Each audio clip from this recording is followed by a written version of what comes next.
This channel does not promote any violent, harmful, or illegal activities. All content provided by this channel is meant for an educational purpose only. জানেন তো আমার আপনার এই কর্মব্যস্ততা জীবনে দুটো জিনিস না হলেই নয়। এক, রোগীদের জন্য ওষুধ, আর দুই, মোবাইলের রিচার্জ। প্রত্যেক মাসে কিছু হোক বা কিছু না হোক মোবাইলের রিচার্জটা ঠিক সময় আমাদের করতেই হবে, না হলে গোটা দুনিয়া থেকে যেন আমরা বিচ্ছিন্ন হয়ে যাব। 5G পরিষেবা তো এসছে, সেটা তো ঠিক কথা, যেমন এসছে তেমনই দ্রুত গতিতে মোবাইলের রিচার্জের মাসুলও বাড়ছে। আচ্ছা, নতুন বছরে মানে এই বছর 2025-এ কি মোবাইলের রিচার্জ প্ল্যান আর একটু সস্তা হবে?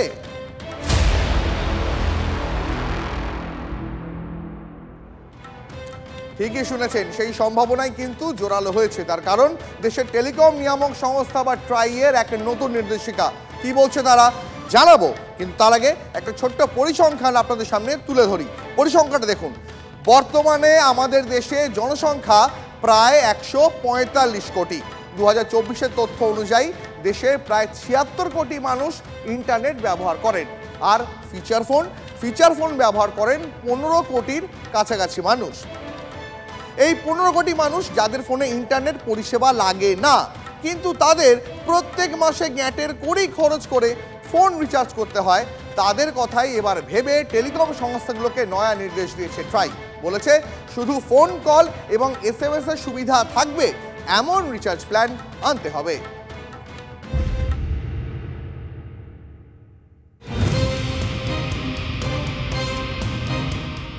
ইন্টারনেটের যুগে মোবাইল ফোন ছাড়া গতি নেই, তাই হাতে হাতে স্মার্টফোন ঘুরছে। ফোন কল এবং ইন্টারনেটের জন্য প্রতি মাসে নির্দিষ্ট টাকার রিচার্জ করতে হচ্ছে। কিন্তু যারা স্মার্টফোন ব্যবহার করেন না, যারা ফিচার ফোন ব্যবহার করেন, তাদেরও বাধ্য হয়ে স্মার্টফোনের হিসেবেই রিচার্জ করতে হয়। ফলে বাড়তি টাকা দিতে হয় ফিচার ফোন ব্যবহারকারীদের। সেই সব গ্রাহকদের যারা ফিচার ফোন ব্যবহার করেন তাদের কথা ভেবে নয়া নির্দেশিকা জারি করেছে ভারতের টেলিকম নিয়ন্ত্রক সংস্থা ট্রাই। সংস্থার নির্দেশ, যারা ইন্টারনেট ব্যবহার করেন না সেই সব গ্রাহকদের জন্য বিশেষ রিচার্জ কুপন আনতে হবে। সেই প্ল্যানে শুধু ফোন কল ও SMS এর পরিষেবা মিলবে। ফলে ফিচার ফোনেও অহেতুক ইন্টারনেটের জন্য টাকা দিতে হবে না। ভারতে স্মার্টফোন ও ইন্টারনেটের বিশাল বাজার রয়েছে, তাই তো টেলিকম সংস্থাগুলি 5G পরিষেবার দিকে ঝুঁকেছে। বর্তমানে ভারতের জনসংখ্যা প্রায় 145 কোটি। 2024-এর তথ্য অনুযায়ী দেশের প্রায় 76 কোটি মানুষ ইন্টারনেট ব্যবহার করেন, আর ভারতে ফিচার ফোন ব্যবহারকারী 15 কোটির কাছাকাছি। মানে 5Gর যুগেও অনেকেই রয়েছেন যাদের হাতে স্মার্টফোন নেই, তারা ইন্টারনেটও ব্যবহার করেন না, তাদের ফোন ও SMS পরিষেবা থাকলেই চলে যায়। তারপরও কেন সেই সব ফিচার ফোন ব্যবহারকারীদের রিচার্জে বাড়তি কড়ি খরচ করতে হবে? সেই জায়গা থেকেই ট্রাই-এর নির্দেশ। 2G ফিচার ফোন ব্যবহারকারীদের জন্য আলাদা রিচার্জ কুপন রাখতে হবে। এই কুপনের মেয়াদ 90 দিন থেকে 356 দিন পর্যন্ত হতে পারে। ন্যাচারালি আমরা এটাতে খুব হ্যাপি। একটা অপশন আমাদের কাছে থাকলো, আমরা বাধ্য হতাম, আমরা আন্ডার কম্পালশন আমাদেরকে রিচার্জ করতে হতো উইথ নেট, যেটা হয়তো বেশি অনেক ক্ষেত্রে অনেকের প্রয়োজন হয় না। এই কম্পালশনটা আমাদের থাকলো না, এখন একটা ফ্রি অপশন থাকলো, আমরা খুশি। ভালো প্রস্তাব, ভালো সিদ্ধান্ত। ট্রাইয়ের সিদ্ধান্তটা নিয়ে দিয়েছে, ভালো সিদ্ধান্ত দিয়েছে। আমরা তো চিট করছিল কোম্পানিগুলো, এতে আমাদের পাবলিক, আমরা সাধারণ লোক খুবই উপকৃত হব। গত বছরের জুলাই মাসে রিচার্জ প্ল্যানগুলিতে পরিবর্তন করেছে একাধিক টেলিকম সংস্থা। তাতে এক ধাক্কায় অনেকটাই বেড়েছে খরচ। অনেকেই 2টি বা তার বেশি সিম ব্যবহার করেন। প্রত্যেক কানেকশনে ইন্টারনেটের প্রয়োজন হয় না, অথচ প্রত্যেক সিম সক্রিয় রাখতে মাসে ব্যয়বহুল রিচার্জ করতে হয়। ট্রাই-এর নির্দেশে এই সমস্যা মিটতে চলেছে। মায়ের দুটো সিম অ্যাক্টিভেট রাখার জন্য দুটোতে রিচার্জ করতে হয়, নেটের টাকাটা তো ওয়েস্টে যাচ্ছে।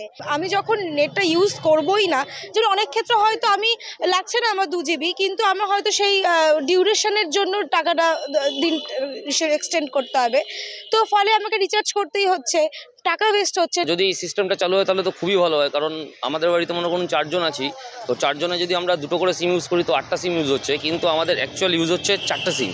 বাকি যে 4টা সিম হচ্ছে সেটা শুধু কলের জন্য, কিন্তু যেহেতু কোনো অপশান নেই সেই জন্য আমাদের উইথ প্যাকটাই নিতে হচ্ছে। তো যদি এই অপশানটা আসে যে তাহলে তো খুবই ভালো, এটা আমার মনে হয় এই নিয়মটা যদি চালু হয় খুব ভালো হয়। ট্রাই-এর নির্দেশ নিঃসন্দেহে গ্রাহকদের কাছে স্বস্তির। এখন দেখার কিভাবে কবে এই পরিষেবা দেয় দেশের টেলিকম সংস্থাগুলি। TV9 বাংলা। দেখুন, গ্রাহকদের জন্য ট্রাইতে সুখবর দিয়েছে, কিন্তু টেলিকম রেগুলেটরি অথরিটি অফ ইন্ডিয়ার কপালে চিন্তার ভাঁজ পড়েছে। কারণ ঘরের ভিতরেই যে ঘুষের ঘুণ ধরা পড়েছে।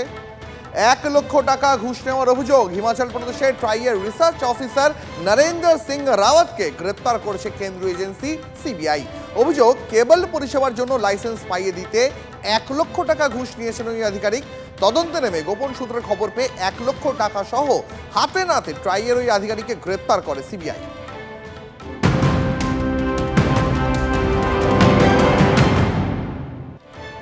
আর এই মুহূর্তে আপডেট বাংলায় যে বড় খবরে আমাদের নজর রাখতেই হচ্ছে, এই মুহূর্তে মালদায় তৃণমূলের জেলার সহসভাপতি এবং কাউন্সিলর দুলাল সরকার খুনের জের। রাজ্যের এসপি কমিশনারদের সিকিউরিটি অডিটের নির্দেশ নবান্নর। গত 5 বছরে কার নিরাপত্তা পেতেন, এখনো কারা পান, অডিট করতে নির্দেশ দিল নবান্ন। আরো বিস্তারিত জানাবেন নবান্ন থেকে সহকর্মী দীক্ষা রয়েছেন আমাদের সঙ্গে। দীক্ষা, দেখো, গতকালই মালদা হেডসের তৃণমূল নেতা বাবলা সরকার তথা দুলাল সরকারের খুনের ঘটনায় মুখ্যমন্ত্রী নিজে ক্ষোভ প্রকাশ করেছিলেন এবং ক্ষুব্ধ হয়েছিলেন এবং সেখানকার পুলিশ সুপারকে রীতিমতো ভর্ৎসনা করেছিলেন তিনি। এবং তার জেরেই আজকে নবান্নে একটি বৈঠক প্রশাসনের তরফ থেকে সমস্ত জেলার যে পুলিশ রয়েছে তাদেরকে এবং কমিশনারদের নিয়ে বৈঠক করা হয় এবং সেখানে বলা হয় যে গত 5 বছরে কোন কোন নেতার নিরাপত্তা বাহিনী তুলে নেওয়া হয়েছে বা কাদের থ্রেট রয়েছে, অর্থাৎ লাইফ থ্রেট রয়েছে, জীবনহানির আশঙ্কা রয়েছে, তা খতিয়ে দেখতে হবে এবং পর্যালোচনা করতে হবে এবং সেই বুঝে যাদের কোথাও ঘাটতি থাকে বা কোথাও নিরাপত্তার ঘাটতি দেখতে পাওয়া যায় তাদের তার নতুন করে নিরাপত্তা দিতে হবে, এমনটাই নির্দেশ দিয়েছে নবান্নের তরফ থেকে। অনেক ধন্যবাদ তোমাকে দীক্ষা। পরে খবরে নজর রাখবো, নতুন বছরে বাইক আরোহীদের জন্য সুখবর। মা ফ্লাইওভারে বাইক চলাচলের নিষেধাজ্ঞা উঠে গেল। 24 ঘন্টায় এই উড়ালপুল দিয়ে বাইক আরোহীরা যাতায়াত করতে পারবেন এখন থেকে। তবে স্পিড লিমিট প্রত্যেক ঘন্টায় 40 কিলোমিটার। ফ্লাইওভার শহরের গতি বাড়ায়। কলকাতায় একাধিক উড়ালপুল রয়েছে, তার মধ্যে অন্যতম মা ফ্লাইওভার। দক্ষিণ কলকাতা থেকে সল্টলেক, সেক্টর 5 হোক কিংবা এয়ারপোর্ট, উল্টোডাঙ্গা অথবা রুবি, যে কোনো দিকে যাতায়াতের জন্য মা উড়ালপুলকে অনেকেই বেছে নেন। নতুন বছরে সেই মা ফ্লাইওভারে গতি আরও বাড়তে চলেছে, কারণ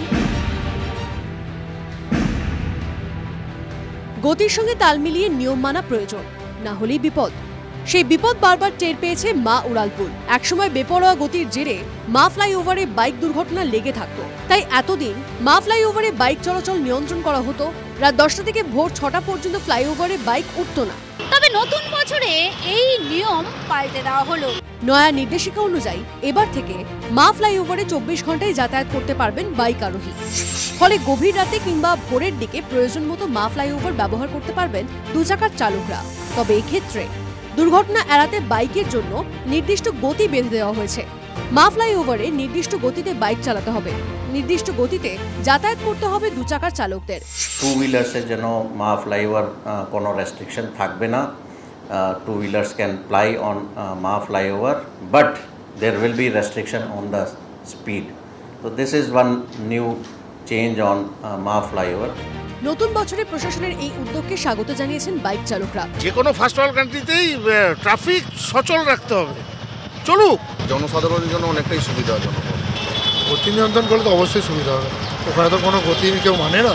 কিন্তু তারপরও প্রশ্ন থেকে যাচ্ছে, সবাই কি ট্রাফিক নির্দেশ মেনে চলবেন?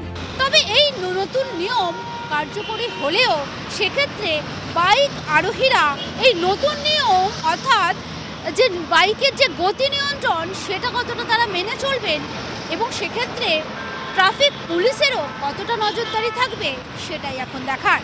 ক্যামেরায় দীপঙ্কর জানার সাথে সমাদাস, TV9 বাংলা, কলকাতা। আরাবুল ইসলামের ওপর হামলার ঘটনায় গ্রেপ্তার 4। হাতিশালা থেকে গ্রেপ্তার করলো পোলেরহাট থানা পুলিশ। আর কি জানা যাচ্ছে জানাবেন সহকর্মী সত্যজিৎ রয়েছেন টেলিফোন লাইনে। সত্যজিৎ, দেখো, একেবারে 1 জানুয়ারি প্রতিষ্ঠা দিবসের দিন পতাকা উত্তোলনের সময় আরাবুল ইসলামের উপরে হামলার ঘটনায় নড়ে চড়ে বসলো পোলেরহাট থানার পুলিশ আধিকারিক।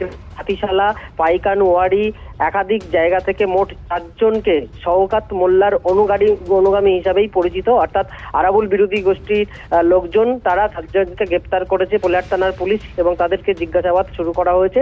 ভিডিও ফুটেজ থেকে তাদেরকে গ্রেপ্তার করা হয়েছে বলেই কিন্তু পুলিশ সূত্রে খবর। দীপ, অনেক ধন্যবাদ তোমাকে। এবার যে খবরে নজর রাখবো, আসানসোলে পরিত্যক্ত কয়লা খনিতে পড়ে মৃত্যু হলো এক যুবকের। আরো বিস্তারিত জানাবেন সহকর্মী চন্দ্রশেখর রয়েছেন টেলিফোন লাইনে। দেখো দীপ, যে যুবকের কথা বলা হচ্ছে ভীষম রায়, যে রানীগঞ্জের মহাবীর কলিয়ারি এলাকার বাসিন্দা, যে পরিত্যক্ত অবৈধ খাদানে পড়ে গেছিল এবং তাকে খুঁজে পাওয়া যাচ্ছিল না। মাইন্স রেস্কিউ টিম থেকে শুরু করে দমকল কেউই উদ্ধার করতে পারেনি। একজন স্থানীয় যুবক প্রথমে সাইকেল উদ্ধার করেছিল, পরে শেখ শাহজাদ নামে কিছুক্ষণ আগে শেখ শাহজাদ নামে প্রায় 15 ঘন্টা পর ট্রেনের সাহায্যে ওই খাদানে নামে এবং তারপর সেই জলের তলে মানে যে 110 ফুট পর্যন্ত গভীরে নামে। 110 ফুট গভীরের পর থেকে জল ছিল, জলস্তর ছিল, সেখান থেকে কাঁটা ঘুরিয়ে এই যে যুবক ভীষণ রায়, যাকে পাওয়া যাচ্ছিল না, তার দেহটি কাঁটার মধ্যে আটকে যায় এবং তাকে নিয়ে উপরে উঠে আসে। অর্থাৎ 15 ঘন্টা পর স্থানীয় যুবকের সাহায্য নিয়ে দেহটি উদ্ধার করা হয়। অভিযোগ উঠছে সিআইএসএফের তাড়াকেই এই যুবক ওই খাদানে পড়ে গেছিল, যদিও মাইন্স রেস্কিউ টিম দমকল কেউ উদ্ধার করতে পারেনি, উদ্ধার করলো স্থানীয় এক ব্যক্তি। বুঝতে পেরেছি, অনেক ধন্যবাদ তোমার চন্দ্রশেখর। পরে খবরে নজর রাখবো, বোমা বারুদের স্তূপে মুর্শিদাবাদ। এবার বোমা বিস্ফোরণ লালবাগের রামকৃষ্ণপল্লীতে। হঠাৎই বিকট শব্দে কেঁপে ওঠে গোটা এলাকা। বোমা তৈরির সময় বিস্ফোরণ এমনই অনুমান তদন্তকারীদের। গোটা ঘটনায় একজন আহত হয়েছেন।